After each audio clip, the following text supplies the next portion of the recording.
Hello! Welcome to another video, or if this is your first time here, welcome to a video. As you can see, I have these two massive stacks of Packers clothing, and that is because this video is going to be me making a Packers t-shirt collage quilt. I have made many quilts in the past. I have, just examples on the screen currently of the different designs and types of quilts that I have made. The vast majority of them have been grid style, which is the easiest type of t-shirt quilt to make, but I have made a couple that are collage style, and I have a lot of fun making those. So we have been accumulating shirts and fabrics and things that we see at thrift stores mostly because we're not gonna pay retail price for a lot of these. We've been collecting them with the intention of turning them into a quilt. So, like I said, I have these two huge stacks that we have collected, and this video is basically going to just walk you through how I make a collage style t-shirt quilt. Now, I will say I am not going to be giving detailed step-by-step instructions. I will be showing you everything that I do and kind of walking you through it a little bit, but I will by no means be holding your hand explaining every single step. This is not a how-to video. If you want to watch a very, very detailed video that is everything you might need to know about how to make a t-shirt collage style quilt, or even just a regular t-shirt quilt, I will link a video in the description box of a girl. Her name is Carol, and she runs the YouTube channel Segovia Quilts. That is the video that I watched to learn how to do a collage style quilt, and it's like a 2.5, 3 hour long video, but it is so detailed and so in-depth, and it does a fantastic job of giving you every single step along the way and so many examples so you know exactly what to do if you want to make it. So I have two huge stacks of shirts. I have one Packers bandana, and I have two different fabrics that are just repeating prints that'll be used for a lot of filler space. 3 fabrics, I didn't realize there was 3 there, cool. And currently all of the t-shirts that I have, how many t-shirts do I have? I have 35 different shirts that I'm working with, whether that be t-shirt, button-up shirt, long sleeve shirt, sweater, all of that. I have, what did I say, 30? 25? I already forgot what number I said. So the very first thing that I do is essentially cut the shirts in half, so I have a separate piece of material that is the front of the shirt and a separate piece of material that is the back of the shirt.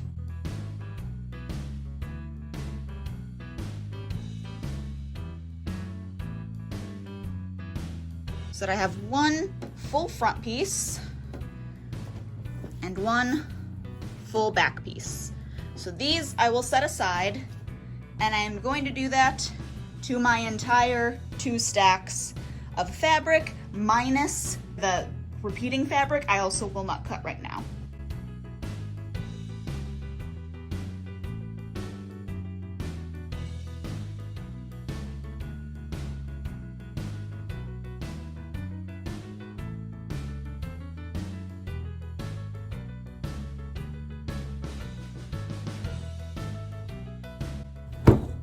Okay, we have all of the shirts cut so they are a single piece of fabric. The next thing that you have to do, which is a step you cannot ignore if you are making a t-shirt quilt, is you have to stabilize the shirts. And what that means is basically putting what's called interfacing and binding it to the shirt so that the shirt doesn't stretch anymore, because if it's stretchy, your lines and your corners are not going to meet up where they need to meet up when you go to sew, and your life is just going to be 10 times more difficult, and you don't need that. If you're going to be interfacing a shirt, you never want to cut it to size before you interface, because the shirt is stretchy and you will not get the right size. Always interface it much larger, and once it is stabilized and it's not stretchy anymore, then you can measure and cut it to the exact size that you want it. And now we are to the point where we can interface them. So interfacing, if you are not familiar with it, is a stabilizing material that bonds to the back of the shirts or whatever material you're working with, and it helps keep it stiff so it is not going to stretch and warp while you are trying to sew it together. So I, off camera, cut a bunch of interfacing to fit the size of all of the shirts that I had to interface. That's not exciting. There is no point in actually recording it. So now what I am doing is I have my heat press right here. It is heated up, ready to go, and I am going to basically just start pressing all of these. And you don't need a heat press to do this. You can use an iron. It just takes a lot longer. That is what I am going to do next, is just bind all of these shirts, and then we will be ready to actually start cutting them to their final size. So take the shirt like this. We're gonna lay it on here. I'm gonna take the interfacing, and this, you can see the dots right there.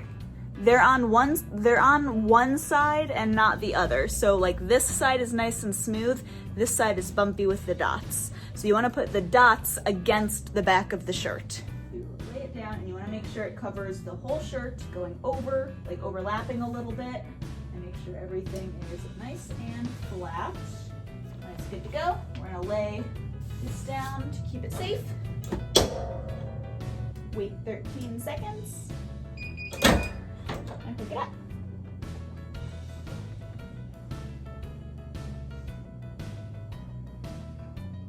And now the part that was on there is nice and stuck to that. That part is not stuck because that was not on there. So I'm going to then now lay down this half, get it all nice and straight and smooth, heat press that, and that whole shirt is done.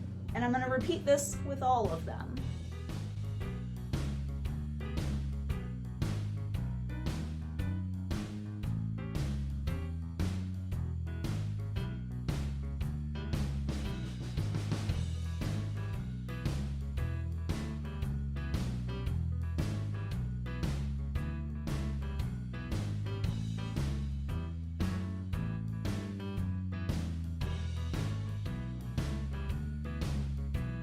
All right, so it's the next day. I wanted to, I'm gonna bump this a lot, I'm sorry. I wanted to try to explain how I go about cutting and measuring the logos and cutting them to the exact size that I need them.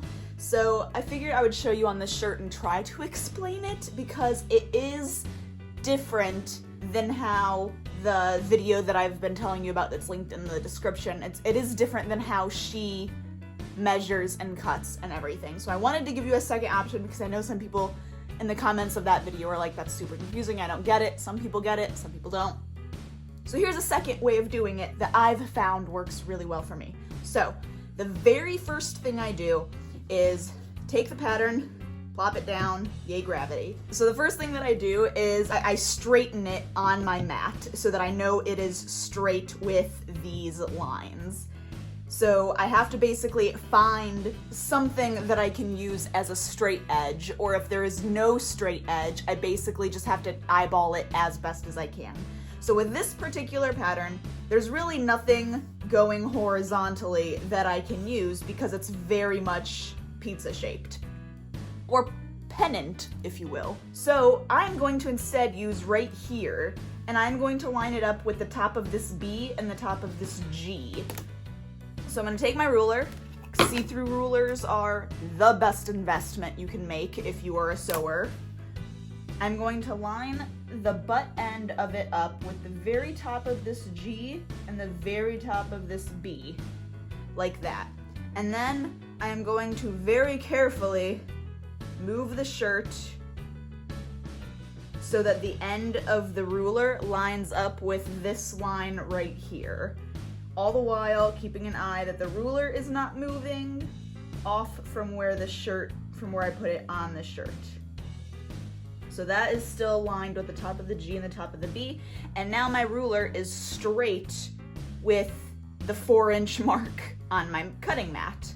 So now I can take this off, and rest assured, this is as straight as this is going to be. Obviously, the pennant is curved slightly, so it's not going to be 100%, but that's okay. This is straight enough that when you are looking at the finished quilt, you're not gonna be like, why is that one like 7 degrees crooked? So the next thing that I do is I measure the width to find out how wide the design is. So I take my, I just bumped that slightly. So I will take my ruler and I will line it up so it is now lined up on a horizontal inch mark.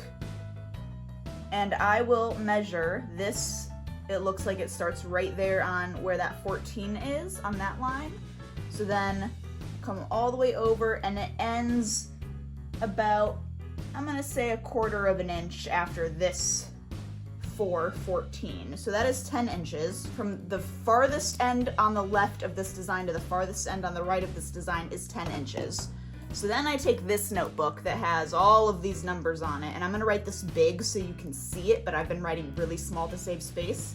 So I write down 10 inches because that number, I end up writing several numbers, but so I write down 10 inches because I know that first number is the exact size that this is.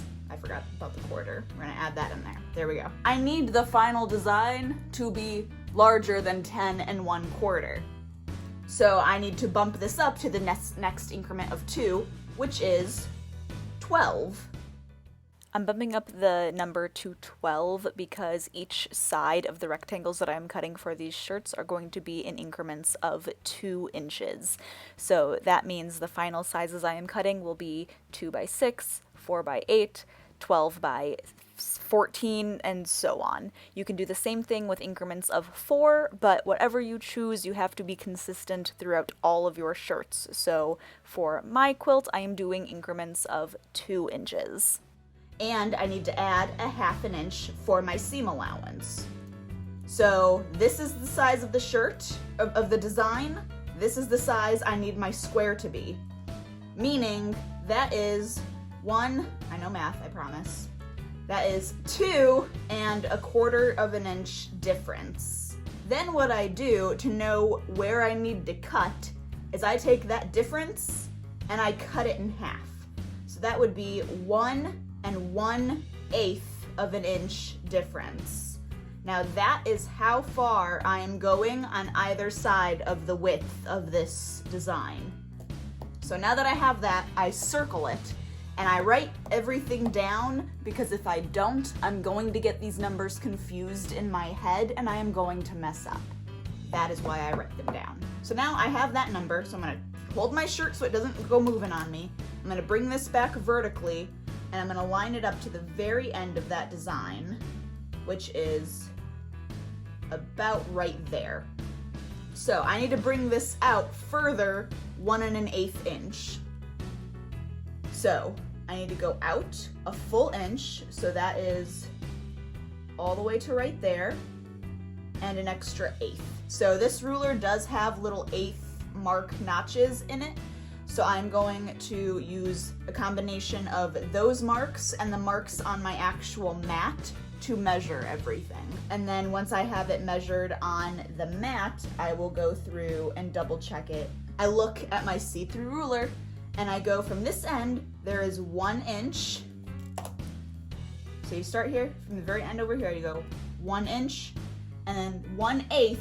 And I know it looks like this is a 1/4 because the B at the end right there stops, but there is a tiny little dot that comes even further out, and that is the end of the design that I'm going off of. And that dot comes right at this 1/8 mark right there. So this is 1 1/8 inch away from the edge of that. So that right there is exactly where I want to cut, and my design is straight because we measured the shirt, so we know the shirt is straight aligned with the mat. We know my cutting is going to be straight because my cutting is also aligned with the mat. So I can take my cutting tool and slice that off. And I just toss the scraps on the floor because I will pick them up. So now, this part's much easier. I just flip it upside down, I line it right up to the edge here. And this is the seam from the sleeve. because I knew I'd be running out of space with this design, I went ahead and left those seams in. It's not my favorite look, but in the grand scheme of things, this is gonna be lost in seam allowance, so the final product, you're probably not gonna see it, so I wasn't that concerned if a little bit got into the final quilt. To measure the other side, I go ahead, I line up my freshly cut side right along the very, very edge, because I don't know if this is in frame, but my mat is aligned, so my 1 inch starts over here, and it goes 1, 2, 3, 4, 5, 6, 7, 8, all the way up to 18. So it's just very easy for me to see exactly where I need to go. And I know the final design needs to be 12.5 inches, so I don't have to measure. I can just take my ruler right over to 12.5, line it up, and then before I cut, I do the same thing I did when I had it lined up on the other side, is I look at where the tops of that G and that B are that I counted as the furthest over for the design, and I measure. I go 1 inch and 1/8 lines up perfectly with the top of both of those. So this is exactly 1 1/8 inch from this side as well, and it comes to 12.5, which that is also key. You need to make sure when you're cutting this other side that you're paying attention to where the end line goes. So now that I know that that is exactly where it needs to go, cut that off. And voila, the sides, that is the finished, ready to sew size of this width of the square. So now, I'm gonna take that little bit off. I'm going to do the exact same thing, but I'm gonna go this way. And what's nice is I don't have to remeasure where the center or anything is to line it up, because I have 2 nice, crisp, straight edges. I can just line right up with my mat.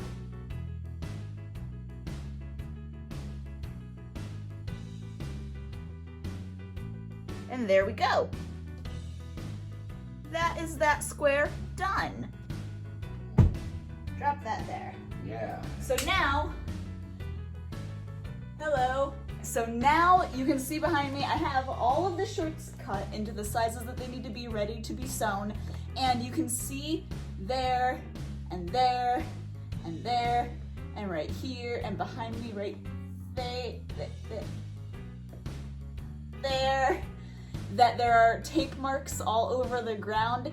That is measured out for a queen-sized bed. So that is 60 inches by 80 inches. And that's roughly the size of quilt that I make anyway. So what we're gonna do now is the part that Dan has been waiting for since the beginning, which is laying out and rearranging all of the squares. So we're going to work on cutting out, or not cutting them out, but laying them out, getting a feel of how much space we still need to fill. Now these are just the t-shirts themselves. I still have all of the extra like patterned fabric that I haven't cut down at all because I didn't know what sizes I needed. So this is just gonna give us an idea of t-shirts that we have, how much space we still need to fill, and also give us an idea of if we need more t-shirts or if we can fill up the rest of the space with the patterned fabric that we have. So I'm gonna just time-lapse this so you can kind of see us messing around and rearranging stuff, and then show you kind of what we have to work with moving forward.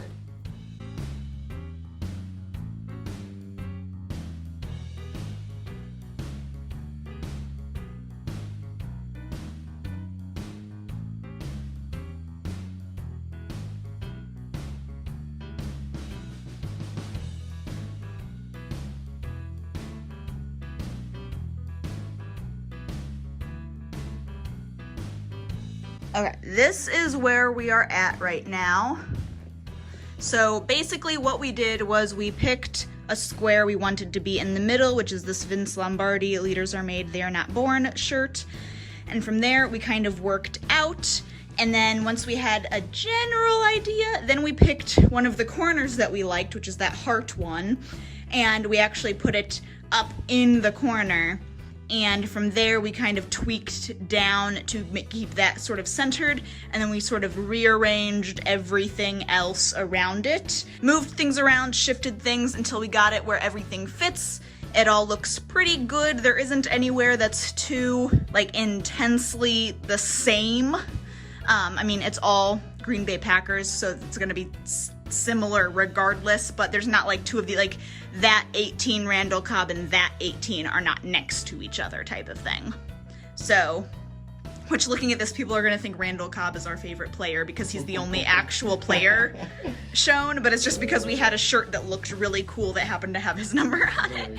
Now, what we are doing is I am going to take this material. We have this fabric, we have some of this, we have this like quilted looking stuff, and I think that's, oh, and then we have this square that I don't know if we have space for or not. I'll look. I am going to go measure the empty spaces that I still have and cut pieces out of those fabrics to match the sizes that we need to fill in all of this. And we will lay it all back out then after that and look at it. All right, here is the finished quilt face. Going all the way up to there. So, since I last talked to you, what I did was when you last saw the quilt, there was all of those gaps and things. What I did was I went through and I actually remeasured all of the squares, leaving them where they were, and mapped them out on grid paper because I'm crazy. But I wanted to make sure that everything lined up how it should. So I have like the 12 by 12 squares. So I put in all of the squares as they were, and that confirmed where I would still have gaps. So all of the black filled in spots are gaps. So then what I did was I was taking this fabric, and I had one other fabric that I used a little bit of over there, and I was working on cutting it to these dimensions. And so I cut about half, and then I came back to the quilt and we laid out those half to get an idea of things like spaced out and figuring out, okay, like this material right here is a lot lighter than that filler material. So I wanted to make sure I was putting this in areas where it needed to be brightened a little more and that area where it could be okay being slightly darker. And then spreading them out so I didn't have like two pieces that were the same right there next to each other. So I was able to fill it out, get all of the spaces filled. So now I have all of this laid out.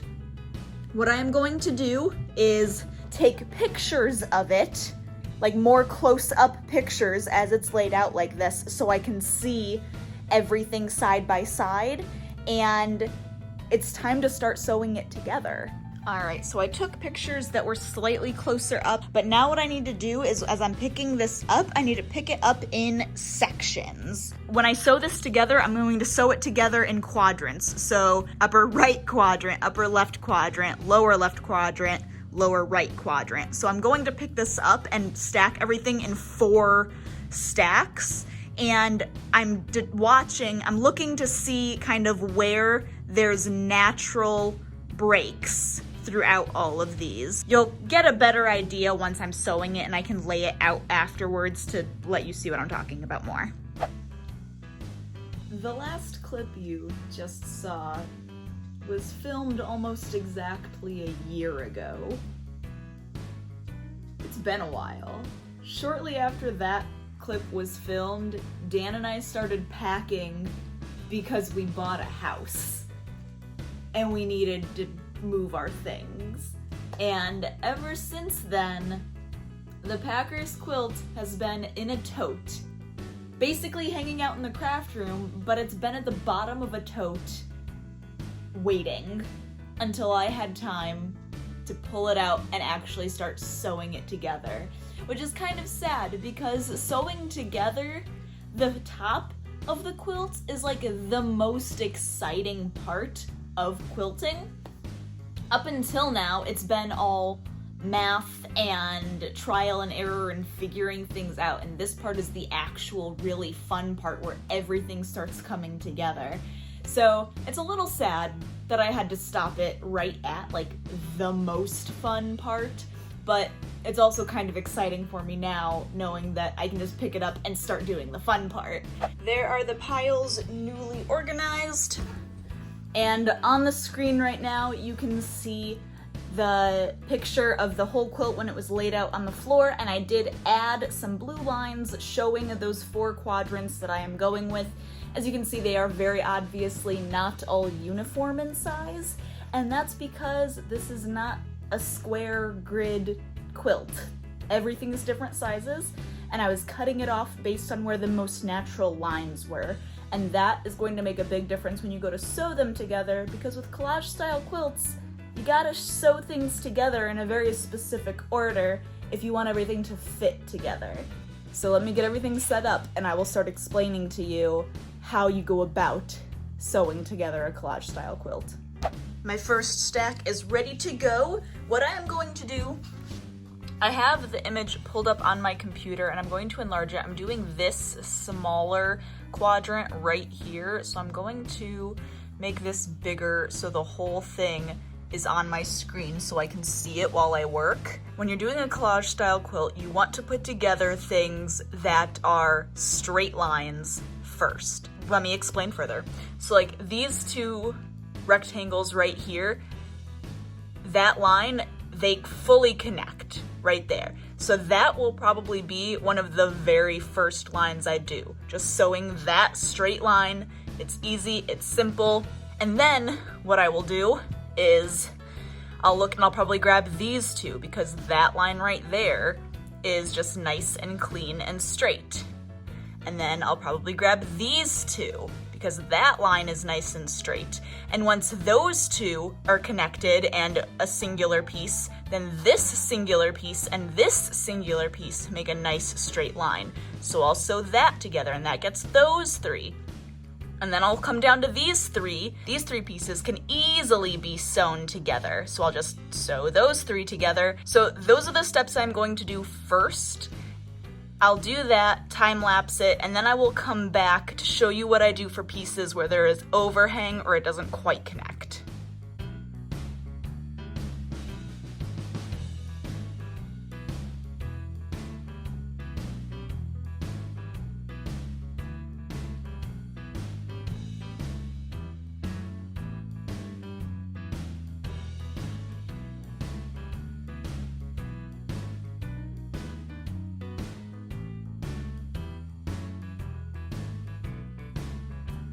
Okay, so far I have these three sewn together, these two, and these two all sewn together. All right, so now I'm gonna show you what to do when you're sewing pieces together that are not even. So this is all sewn together as one piece, and this is all sewn together as one piece.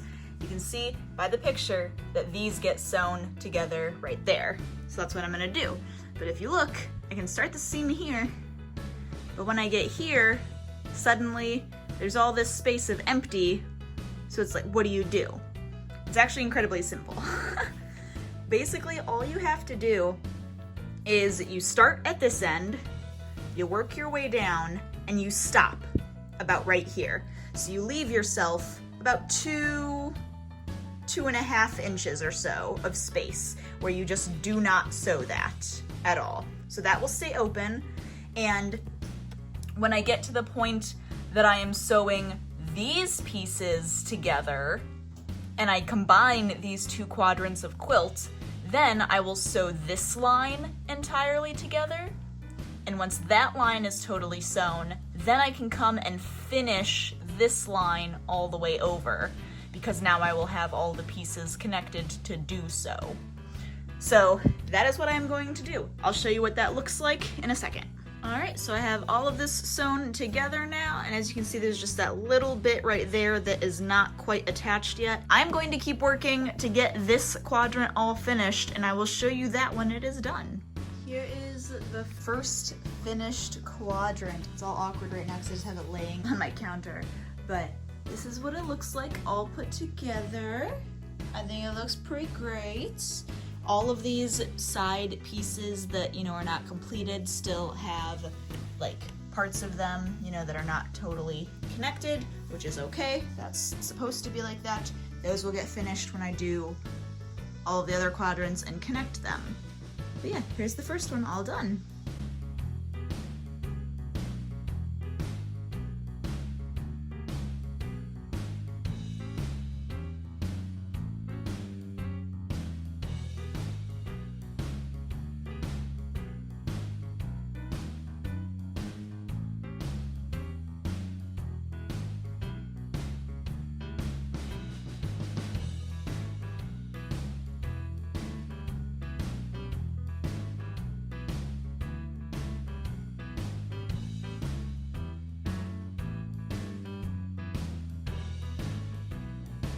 all 4 of the different quadrants are sewn together. They are all done. I have the bottom 2 right here, along with my brand new sewing machine, which if you have not been following on the channel, you need to go watch the video of me unboxing this. And I also have a vlog of me kind of like playing around with it some. But now it is time to like officially put this sewing machine to the test and start sewing these pieces together.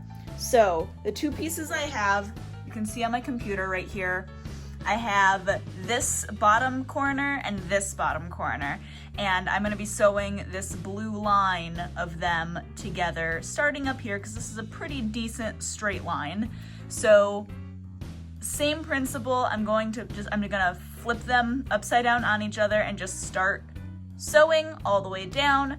Once those are totally attached, then I can sew that line all the way over to connect those, and then sew this all the way down, connect that, sew this over to connect those, and sew that down as well. We'll see. I might have to do some of these in a bit of a funky order. We'll play around with it, we'll get it going, and you'll get to see as I go.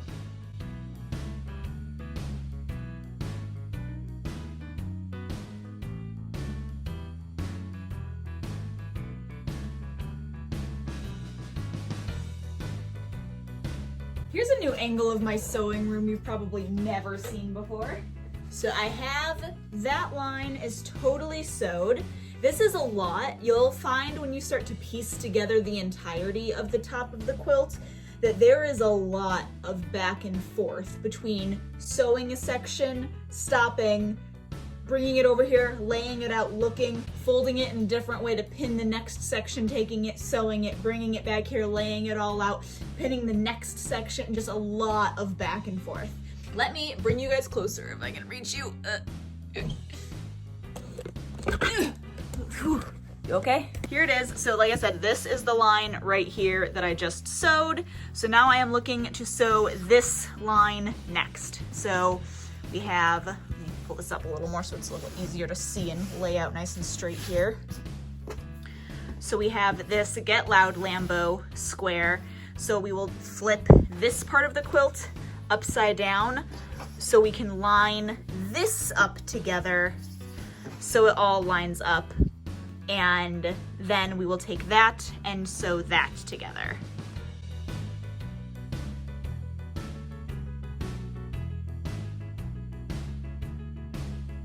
All right, I wanted to show you quickly. I have almost all of these 2 halves sewn together.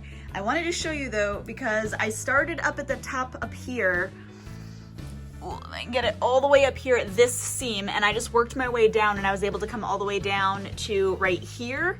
And then I was able to do this very next seam, and then I was able to do this very next seam. But as you can see right here, I couldn't then do this seam because this was not connected here initially. So I had to go through and actually line up, I had to skip this seam and do this one first. So now I can fold it in half and finish this seam. And that is that entire bottom half of this quilt done. So now I'm going to repeat this with the 2 top half pieces, and then I get to sew the top half to the bottom half, and then the whole quilt front is done. The top is done! And it only took a year.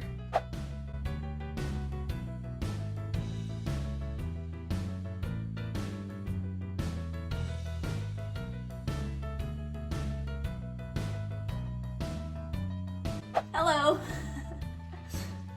Who am I talking to, Lambeau? You are joining me in my living room right now because I am to the stage now. You just saw the clip that the top of the quilt is done. I am so happy with how it looks. Dan loves how it looks. I love my sewing machine so much. So now I am to the point where I'm starting to piece it all together. But before I can do that, I have to sew together the back of the quilt. You can't see him on camera. Oh my goodness. You're just cheesing. And usually what I do is I will just buy like a queen-sized flat bed sheet from Walmart.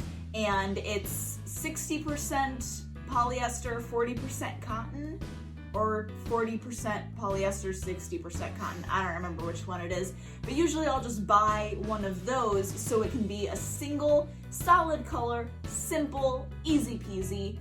And for the life of me, nowhere at either Walmart or just online in general could I find a green bed sheet. So I ended up just getting some fabric from Walmart. I bought 3 yards of it because the dimensions of the yards I didn't think 2 would be quite enough. I'll find out if I was wrong or not. And it's 100% cotton, so I'm going to lay out, I need a big open space, which is why we are in the living room. I'm gonna lay out the face of the quilt and then put the fabric on top of it and fold it and lay it in a way so I know where I need to pin it and sew it all together.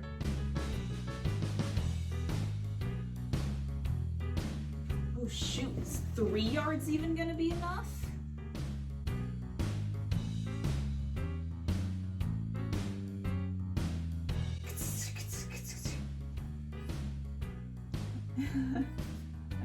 Okay, this is not something you want to play with. Gosh, I was so close. Can you see this? You see this one square? I need this, and then it goes like maybe 2 foot. I was so close. Oh, that's so annoying. So apparently I needed 4 yards of fabric, and I thought 3 would be too much. Well, when I get that last yard, I'll catch back up to you, because until then, I'm just gonna sit at looking at this and be frustrated. And we're back.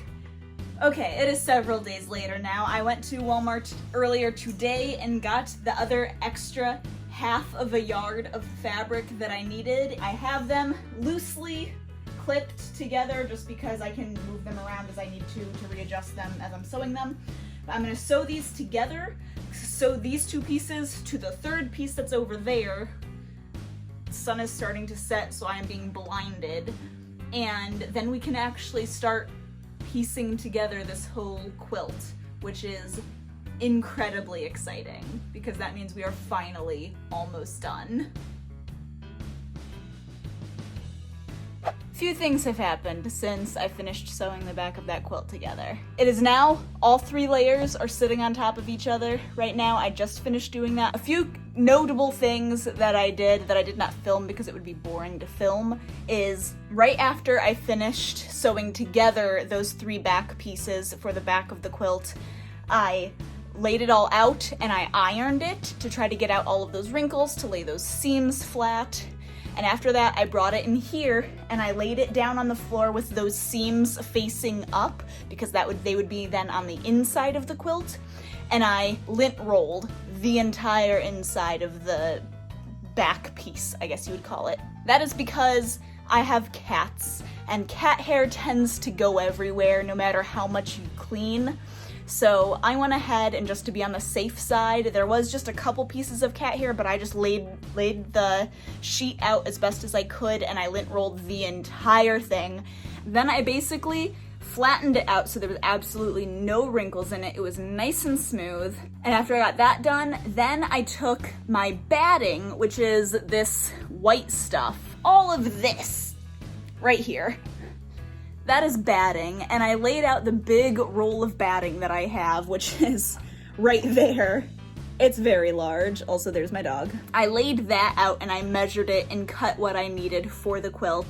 And then I put the quilt top on here and I worked and I flattened that whole thing out completely, making sure that on all 4 sides of the quilt there was an overhang of batting and the back of the quilt. So I just finished doing that.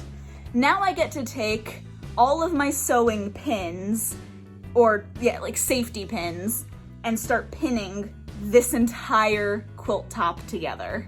So I have these 6 different containers of pins, which I think equals out to about 200 or so safety pins, and they're sewing specific. You can see Yeah, if I do like that, you can see it, how there's that like curve in it, and it's not a lot, it's pretty subtle. There's just a little bit of a curve there, and that helps. So when I'm taking these and I pin them in, I can get all the layers and bring it back up significantly simpler than if this was totally straight. This Vince Lombardi square rectangle is the first, like sort of the center point for the quilt. So I'm going to start on this one, and basically I'm going to be doing closer to the corners of all of these. And as I'm working my way out, I'm going to be stretching everything and making sure that everything fits well. All right, the whole thing is pinned. You can see pins everywhere. And now what I'm going to do is roll it up, because I am not sewing this all together tonight. This will be another day project, but I will roll it up so that everything kind of stays together and stays looking good, and then it'll be easy to unroll and start sewing together the whole thing when it's time. All right, we have finally come to the point where it is time to start sewing this whole thing together. So I have it on the machine right now. As you can see, this square is the Lombardi square, which is essentially like the very center of the quilt, and that's where I'm starting. And the reason for doing that is so that I can be making sure that I'm not like starting in one corner and working my way over and making puckers anywhere. If I start from the center and work my way out, that helps reduce the chance of there being wrinkles anywhere. So what I'm gonna do is basically now just start sewing in the ditch, which is where you sew in the seams right here in between those two as best as you can. And I'm going to go all the way around and sew around all of these squares. Just all around all of them, which is gonna take forever, but it's gonna be worth it.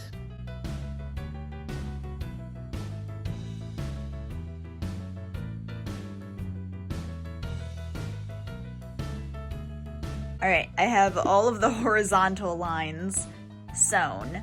So initially I was going to sew like around each square, and I quickly realized that wouldn't make any sense because then I'd be adjusting this whole quilt in circles constantly.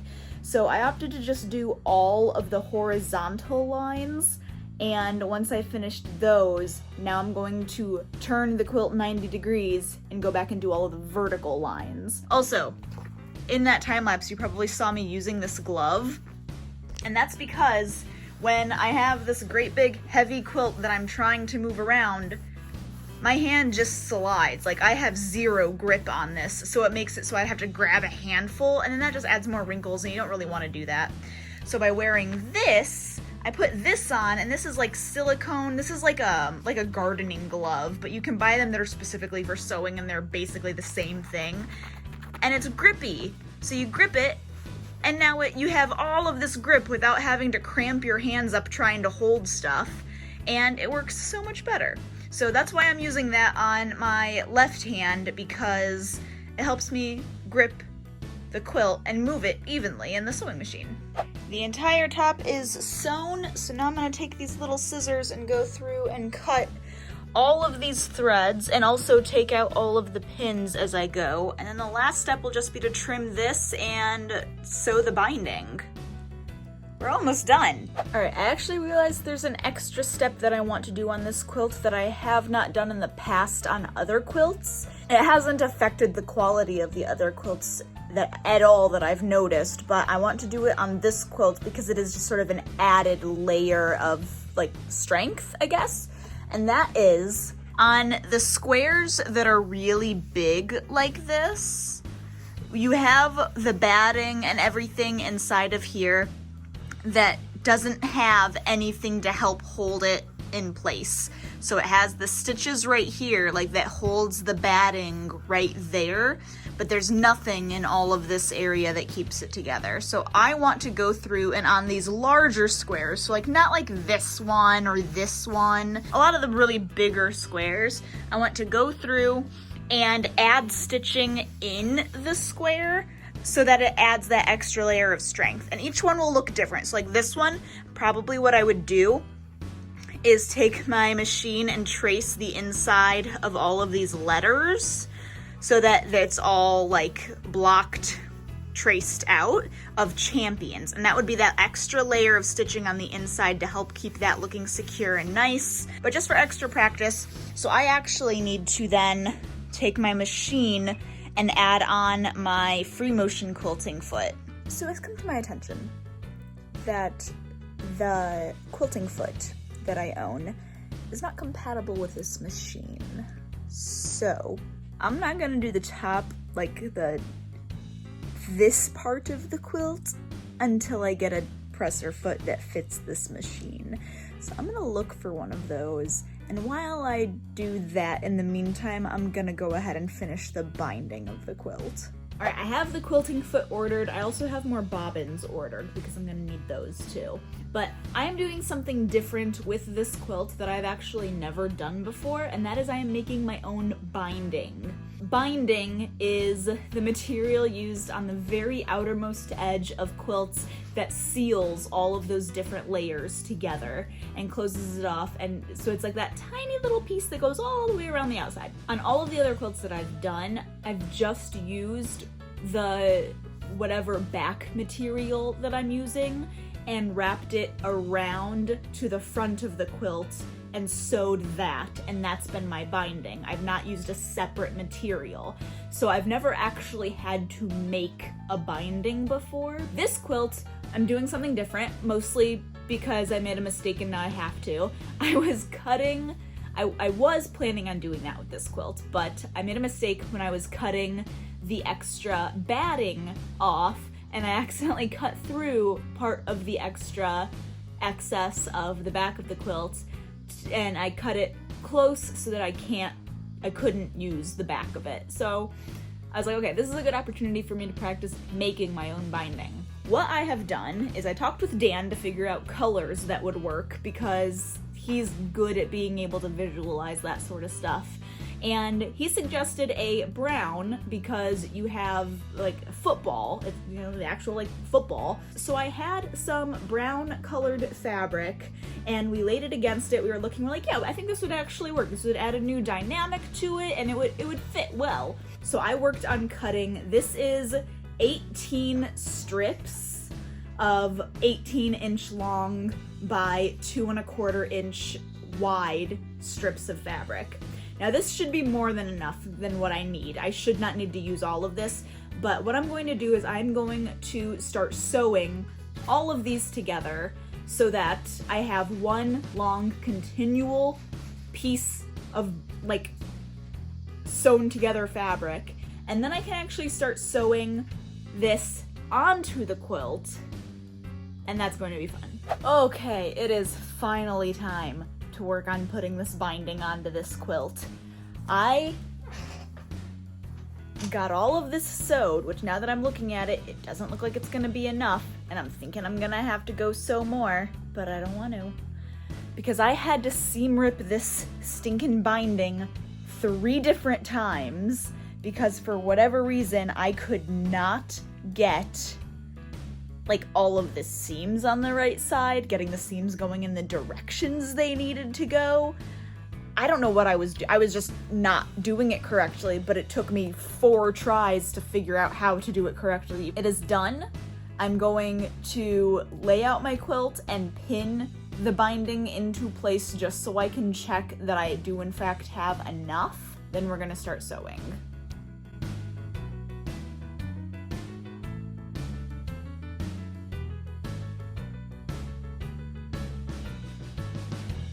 Okay, the entirety of the back of the binding is sewn. It's all on there. So now what I get to do is flip it around to the front and very slowly sew the whole front shut. And I know it's not gonna look perfect, and I'm okay with that, but if I go slow and I don't get impatient and try to rush it, it should still end up looking really good.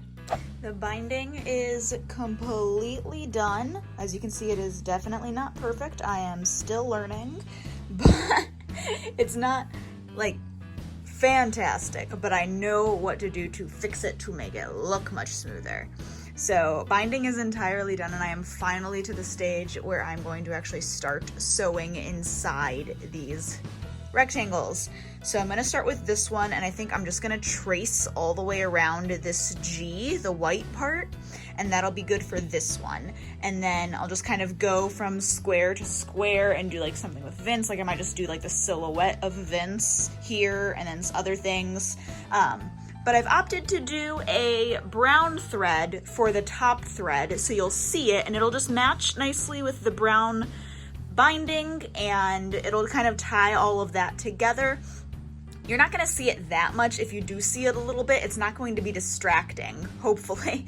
But then the back is just going to be green, so it'll match the color of the backing really well. So I'm going to give that a go, and I'll let you know how it goes, I guess.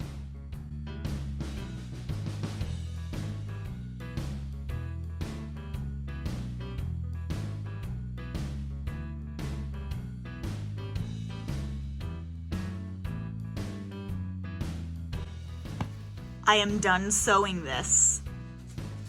I am completely done sewing this, which is so exciting.